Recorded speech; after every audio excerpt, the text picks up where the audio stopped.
wako vizuri, yeye alikimbia shule, alikimbia umande. Leo hii anakuja kumshtaki baba yake, ana mali zake, watoto wanamdhulumu labda mashamba. Wanasema mimi nalichukua ile shamba kwa sababu ninakutunza. Wapo wanaofanyia hivyo, hapo kwa bahati mbaya unakuta anapotea moja kwa moja, amekodisha, amtunzi labda ule mzee. Lakini nazungumza na vijana na watoto ambao wale pia vile wazee wameshatengeneza mali zao, wako vizuri, yeye alikimbia shule, alikimbia umande.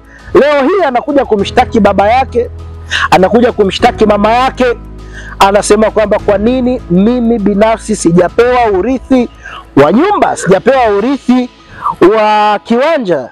Jamani, wacha nizungumze hiki kitu kimoja ambacho kimekuwa ni common sana na kimekuwa kikuletea shida.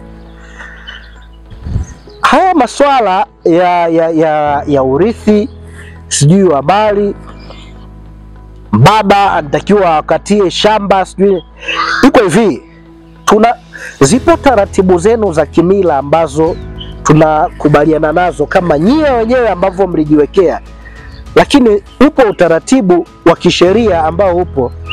Sio lazima yule mtoto akaja kukulazimisha wewe, baba nipe shamba. Sio lazima wazazi, hiyo ni hiari yako wewe.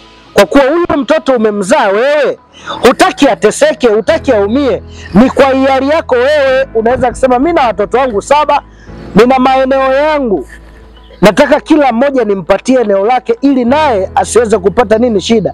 Lakini ile hiari ambayo mzee unaifanya, naona kwa sasa kama imegeuka imegeuka kuwa sasa kama ni adhabu. Na yasema haya kwa sababu tumekutana nayo huko mengi.